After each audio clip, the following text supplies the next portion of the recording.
welcome back to the channel, gang. We are here to upgrade Uncle Bobo's black sheep, and this is going to be an Uncle Bobo project because I'm a bit crippled up. We're going to install this Edelbrock Torker 340. It's a used manifold, but it'll work.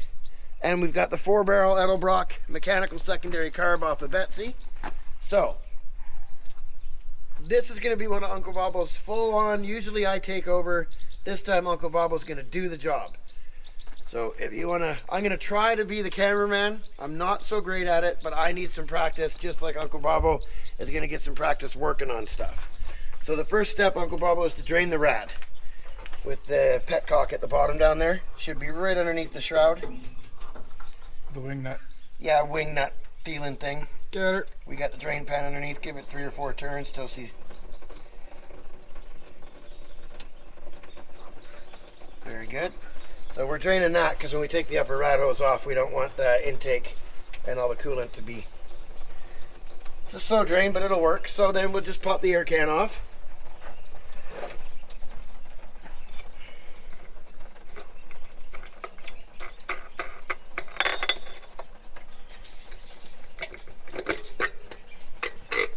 Yeah, just wiggle the breather out for now, exactly. Wow, that sucker was in there. It's nice and clean in there. That was tighter than it Yeah, usually is. that's, I don't know what's going on there. There's our 2-barrel, the side of the road rebuild 2-barrel that I did. It is working, but that compared to, well, Uncle Bobo, why don't you go grab the carburetor from Betsy and we'll show that to them while I show them this high-end 2-barrel. So this 2-barrel is a combination of a 2-barrel carburetor from a 360 Dodge pickup truck and a 318 2-barrel carb off of a Valeri or something. Either way, as you can see, I put the top and bottoms together to make one decent one so we could drive the truck. All right, so it needs a clean. Oh, I got that caught, sorry gang. We're gonna clean it up, but that's the carburetor. She was running a bit fat on Betsy, as you can tell by the carbon in there. But we're gonna hit that with some carb clean and she'll be good to go. The carb actually does run perfectly fine the way it is. So we've also changed the radiator in Black Sheep. The original one that you guys, if you go back and watch the trip to Nick's garage, you'll see during the burnout, and you can tell by my cow tire decal here, got steamed away from the front. It blew a few holes through the rad right there. That radiator finally let go. I got tired of Jimmy rigging it, so yeah. Take the radiator cap off, Bobo, it'll drain quicker.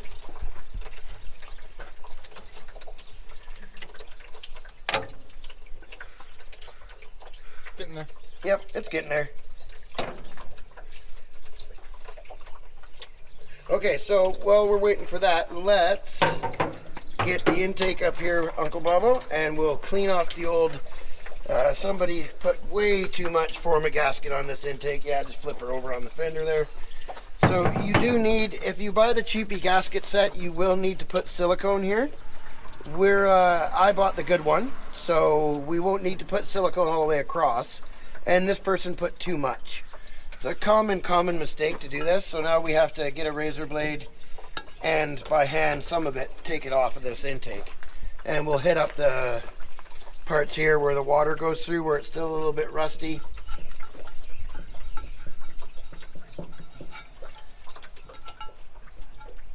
You can use the wire wheel too if you want on the drill behind you I there. gotta thick stuff off first. Yeah. And we're going to take this opportunity too to get rid of this nylon fuel filter. We're going to go with a metal one underneath the hood like we should have. And we're going to run a rubber fuel line from this steel line up to the new carburetor. That Edelbrock has a filter in it, and we'll be running a metal filter in front of it too.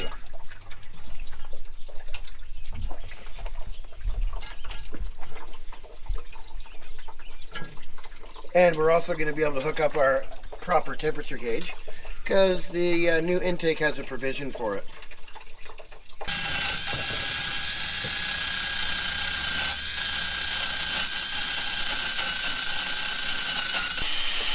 Best thing about swept lines, they come with a built-in workbench.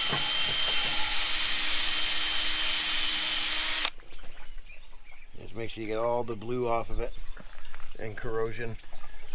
Okay, let me see. Really rough right there. Yeah, that's fine. That's the pitting from the water being against it. That'll be all right. So what he was talking about here, gang, is there's a little bit of corrosion pitting here, being a used intake. It'll be fine. Put a nice little thin layer of silicone around here when we install it. It'll be all right. There we go. Yeah, we'll get this stuff off of here. Off the edges. Yeah, off the edges, and then we'll hit it with brake clean, and she'll be good.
Moving right along. Blake Dog, are you helping? You good boy? Who's a good boy? Where are we at here, Uncle Bobbo? Taking the bolts out. The intake manifold bolts? Yes, sir. Very good, very good, very good. Number 2. We are going to have to try to find some way to hook that heater hose up. I think I have stuff in the garage. Or hopefully good old Rooster can donate something again. Alright, we'll be back with you soon, gang. Alright, gang, we've got the old one off. It was stubborn. Been on there for a lot of years. So now, on a LA Series small block, they've got locator pins right there in the front of and in the rear of the factory intake. Now, if your aftermarket intake, like ours, doesn't have locator holes, you got to get rid of those roll pins. Otherwise, you're never going to get the intake to sit flat. So what we've decided to do is, because we can't get them to move, is we're going to chisel them off and tap them down. What a pain in the butt, man.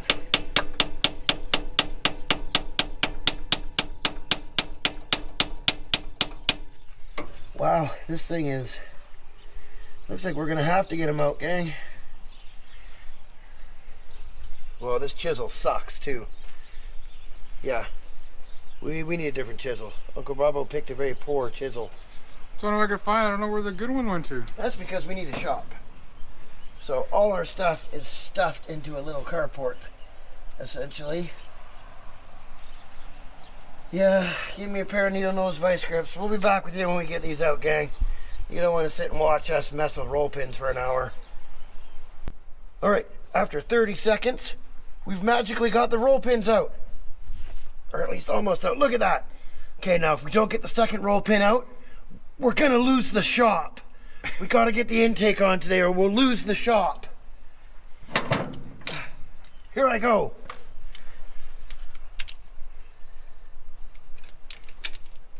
We don't want to lose the shop, right?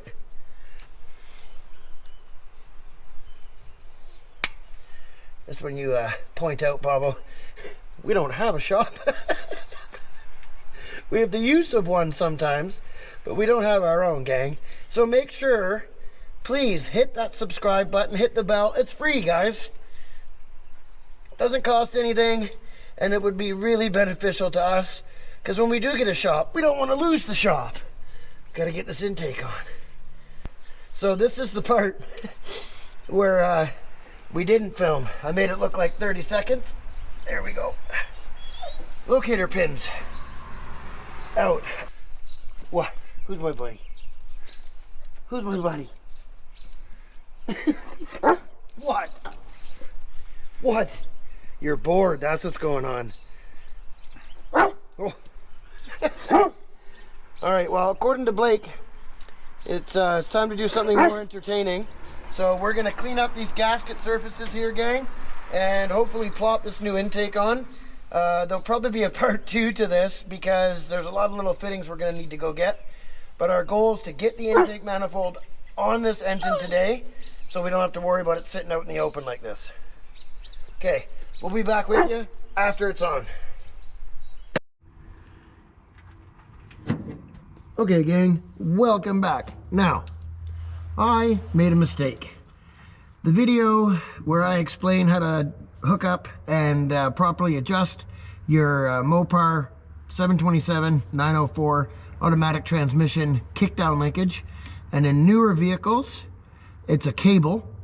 I got it backwards. So there's a reason for me getting it backwards, but I made a mistake. I apologize. I'm about to show you the right way. We'll do a video on how to set up a throttle valve cable on a newer Chrysler automatic coming soon. Now, you want to set, this is a Edelbrock carb or Carter AFB.